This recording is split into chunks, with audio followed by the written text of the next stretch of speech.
In 1256, King Alfonso X of Castile commissioned a translation of an Arabic manuscript called Ghayat al-Hakim, the aim of the sage.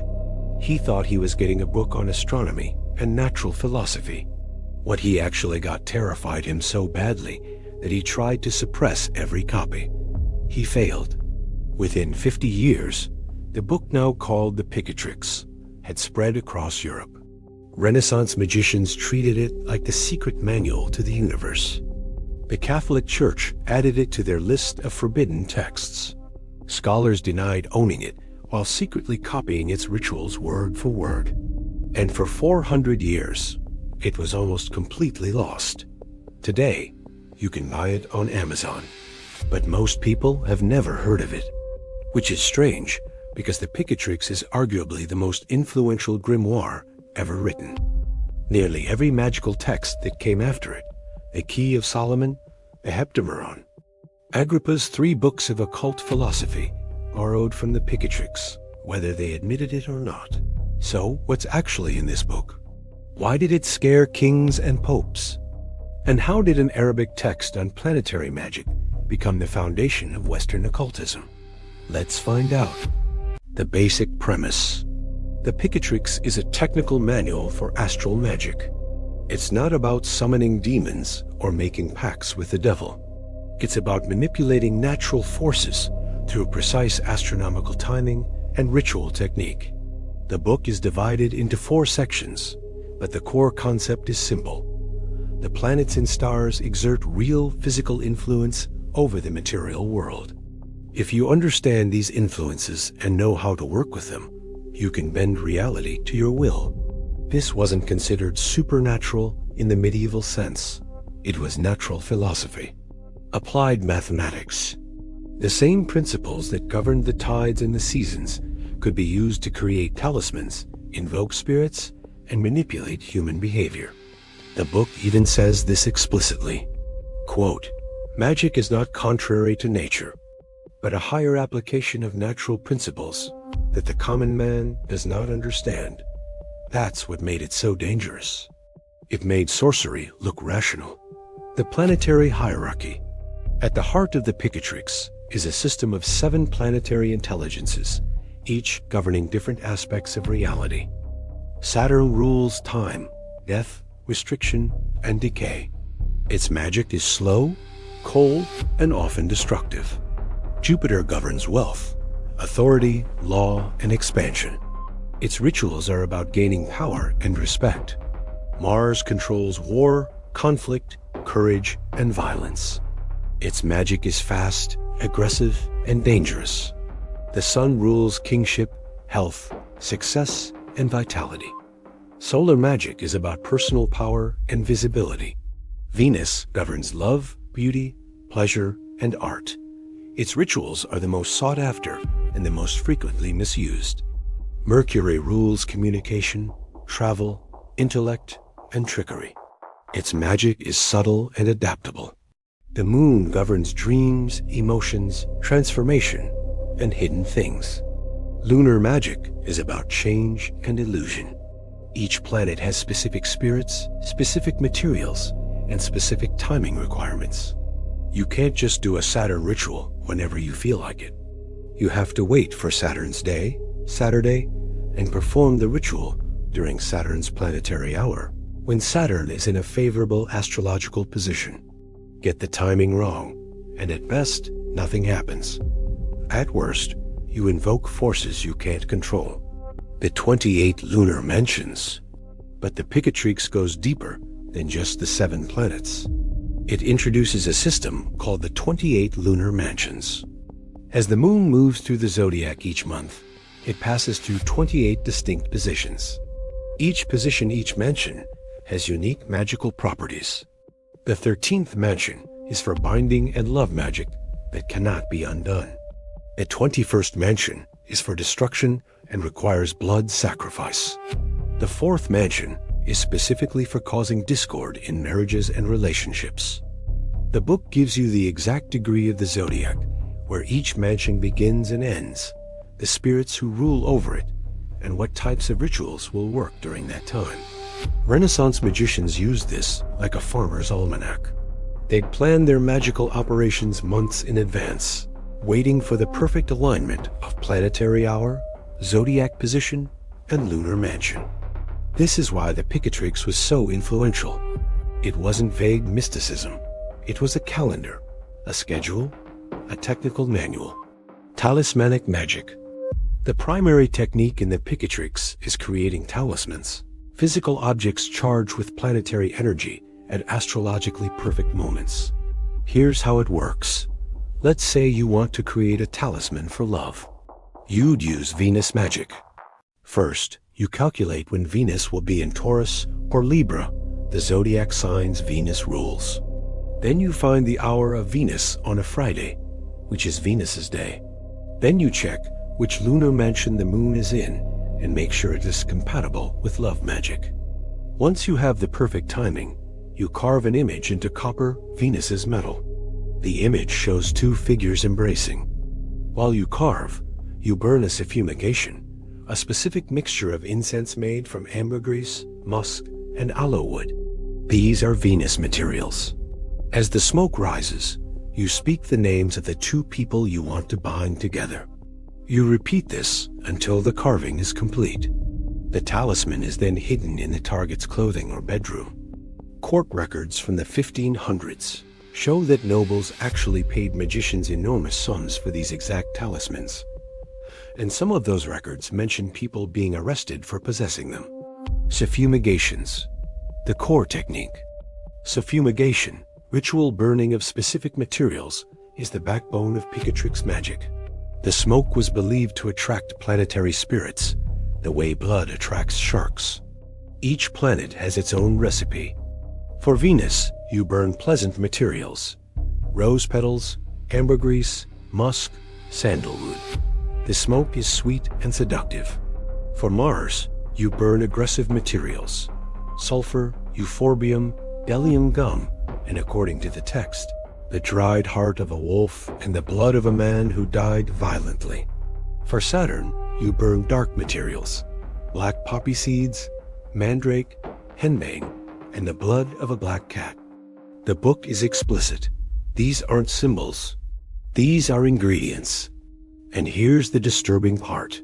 Archaeological digs at medieval sites associated with ritual magic have found residue that matches these recipes exactly. They were actually doing this. The most dangerous ritual. The ritual that medieval magicians themselves feared most was the summoning of Saturn's intelligence. The instructions are detailed. You fast for 3 days. You dress entirely in black. You go to a cemetery at midnight on a Saturday during Saturn's planetary hour. You draw a circle with specific symbols using a mixture of grave dirt and your own blood. Then you burn the Saturn suffumigation and speak the conjurations in Arabic or Hebrew. If you do everything correctly, the spirit of Saturn appears as an old man in tattered robes. You can ask it for knowledge of hidden things, for power over time, or for the death of an enemy. But the text includes a warning. If your calculations are even slightly off, or if you mispronounce the conjurations, Saturn's spirit will, quote, bring madness, wasting disease, and death within the year. Renaissance records mention multiple magicians who attempted this ritual and died under mysterious circumstances shortly afterward. The Picatrix didn't treat this as a game. It treated planetary forces like physical dangers, like radiation. Useful if handled correctly, deadly if mishandled. The Arabic origins. The original text was written in Arabic around the year 1050, probably in Al-Andalus, Islamic Spain. It's attributed to a mathematician and astronomer named al-Madrihi, though modern scholars aren't entirely sure he actually wrote it. The book claims to compile knowledge from even older sources: Hermetic texts from Egypt, Sabaean star worship from Mesopotamia, Hindu astrology, and Greek philosophy. Whether that's true or just a claim to ancient authority, we don't know. What we do know is that by the 1200s, the Picatrix was circulating in Arabic throughout the Islamic world and was considered an important text on astral magic and talismanic science. The Spanish translation. In 1256, King Alfonso X of Castile, known as Alfonso the Wise, was on a mission to translate important Arabic texts into Spanish and Latin. He wanted to preserve Islamic knowledge that was being lost as Christian kingdoms reconquered Spain. He commissioned a team of scholars to translate the Ghayat al-Hakim into Castilian Spanish. When the translation was finished and Alfonso actually read it, he was reportedly horrified. This wasn't abstract philosophy. It was a manual for conjuring spirits, manipulating people, and causing harm through ritual magic. Alfonso tried to stop the Latin translation, but it was too late. Copies had already been made. The book was loose in Europe, and there was no getting it back. The Latin Picatrix. By the early 1300s, a Latin translation appeared. We don't know who translated it. The title, Picatrix, appears to be a corruption of the name Bucratis, the Arabic form of Hippocrates, though the book has nothing to do with the Greek physician. The Latin Picatrix spread through universities and scholarly networks across Italy, France, and Germany, and it arrived at exactly the right time. The Renaissance was beginning. Scholars were obsessed with recovering ancient wisdom. Hermetic texts, Platonic philosophy, Kabbalistic mysticism, anything that seemed to contain secret knowledge was valuable. And the Picatrix was the ultimate secret knowledge. It wasn't just philosophy. It was a how-to guide. Ficino's denial. The most famous case of Picatrix influence is Marsilio Ficino, the philosopher who translated Plato and the Hermetic corpus for the Medici family in Florence. In the 1480s, Ficino wrote a book called De Vita Coelidis Comparanda, on obtaining life from the heavens. It's about how to use planetary influences to improve health, intelligence, and success. The techniques he describes, planetary suffumigations, talismanic images, astrological timing, match the Picatrix almost word for word. Other scholars noticed. They accused Ficino of practicing demonic magic. The Inquisition started asking questions. Ficino's defense was to claim he'd never even seen a copy of the Picatrix. He said his techniques came from Plotinus and other respectable ancient sources. But his library inventory, discovered centuries later, lists a manuscript of the Picatrix. He lied. He had to. Admitting he'd used the Picatrix could have gotten him executed. The Inquisition cracked down. By the 1500s, the Spanish Inquisition was in full force, hunting conversos, Jews who'd converted to Christianity, and Moriscos, Muslims who'd converted, and accusing them of secretly practicing their old religions. Possessing certain books was considered proof of heresy. The Picatrix was high on that list. Inquisition records showed dozens of cases where people were arrested, tortured, and executed simply for owning a copy. The book's Arabic origins made it especially damning. It proved you were practicing Moorish magic, and yet people kept copying it. They kept hiding it. They kept risking their lives to preserve it. Why? Because they believed the knowledge was real. They believed it worked. John Dee's secret. In Elizabethan England, the royal astrologer John Dee owned a copy of the Picatrix. We know this from library catalogs, but Dee never mentioned it in his published works.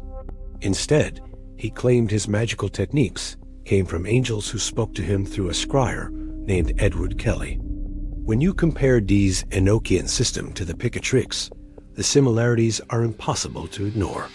The planetary calculations, the talismanic timing, the hierarchies of spirits. It's all there. Dee just rebranded it as angelic instead of planetary. In England, admitting you practiced Arabic magic could get you executed for treason. So Dee hid his sources and claimed divine revelation. The long silence. After the Renaissance, the Picatrix faded into obscurity. A few Latin manuscripts survived in university libraries, but they weren't being translated or studied. The book was too dangerous, too obscure, too difficult. For nearly 400 years, the Picatrix was almost completely lost to history. The modern rediscovery. In 1986, a scholar named David Pingree published a critical edition of the Latin Picatrix. For the first time in centuries, the text was accessible to researchers. Within a decade, full English translations appeared. Modern occultists and historians could finally read the actual source text that had influenced the entire Western magical tradition. And they realized how much had been lost, how much had been distorted, how much had been deliberately hidden. The real Picatrix was stranger, more sophisticated, and more coherent than anyone had imagined. The foundation of Western magic. Here's why the Picatrix matters. Nearly every grimoire written after 1300 borrowed from it. The Key of Solomon's Planetary Hours. The Sworn Book of Honorius's Angel Hierarchies. Agrippa's 3 books of occult philosophy. The Heptameron, the 4th book of occult philosophy. They all use the same system. Planetary timing, talismanic images, suffumigations, spirit conjurations aligned with celestial movements. They got it from the Picatrix. The Picatrix was the operating system. Everything that came after was just an app. And most of those later texts didn't cite the Picatrix. They couldn't. It was too dangerous. So they claimed their knowledge came from King Solomon, or ancient angels, or divine revelation. But it was all Picatrix, remixed and rebranded. Why the church feared it.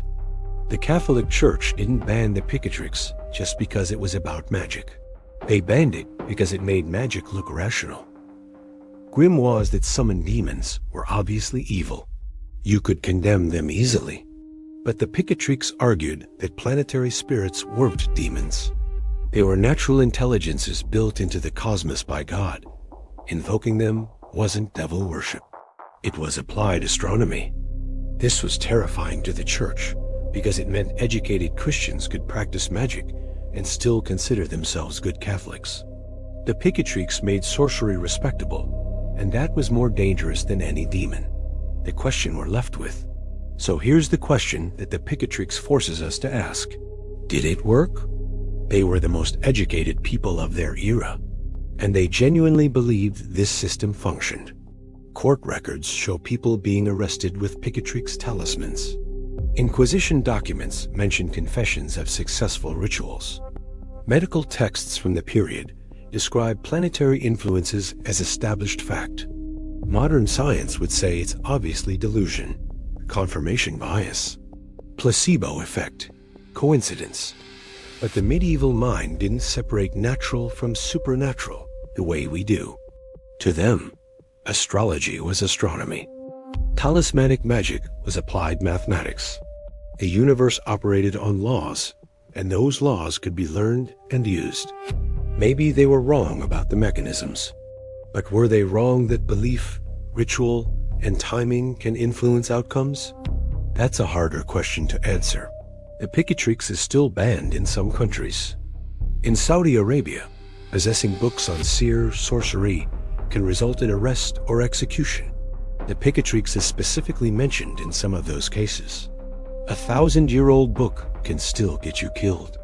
That tells you something about the power of forbidden knowledge. Not necessarily that it works in the way the grimoire claims, but that people still fear what happens when others believe it works. The Picatrix is the most influential grimoire most people have never heard of. It's the secret history of Western magic.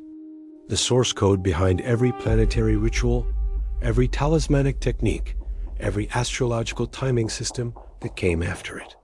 And now, for the first time in 400 years, anyone can read it. The question is, should we? I'll leave that for you to decide. Let me know in the comments. What grimoire should I cover next? Thanks for watching. See you next week.